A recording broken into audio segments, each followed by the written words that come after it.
2020. Not only is that a number I haven't heard since my eyes started falling apart in my early 20s, rest in peace, my perfect vision, it's also the 53rd year of everybody's favorite tech show, CES. Wondering what we'll be seeing at the conference? CES is evolving even more than usual. Like a Pokemon. But is it a cool Pangoro evolution or like a really lame Magikarp kind of evolution? It's actually becoming a harder and harder question to answer, but there does seem to be one particular trend that sticks out: non-traditional booths. In recent years, huge companies like Microsoft have pulled out of the convention.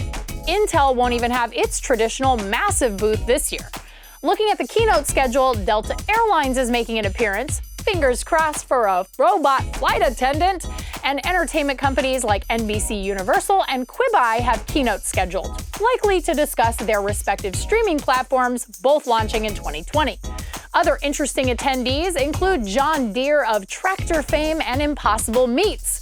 Maybe we'll see a self-driving tractor this year, or a new kind of lab-grown meat to enjoy.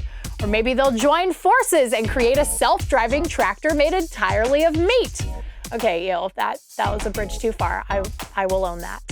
Even though the show looks a lot different than it used to even just 10 years ago, we still expect more traditional CES categories to make a splash.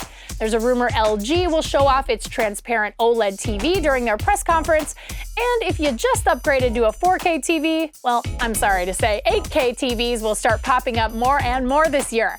We'll see lots of new 5G phones now that the infrastructure is slowly rolling out, as well as other tech looking to utilize the technology. Oh, and don't forget foldable phones. Hopefully manufacturers will start ironing out the kinks, and there will be some legitimately exciting and more robust handsets to check out at CES.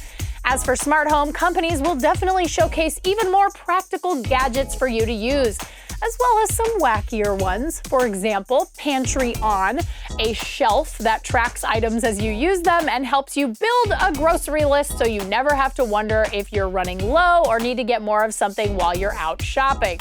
Amazon and Google will have booths full of devices that utilize their respective voice assistants, and there will of course be an army of robots, big and small, scattered across the show that will both dazzle and terrify us with their increasing capability.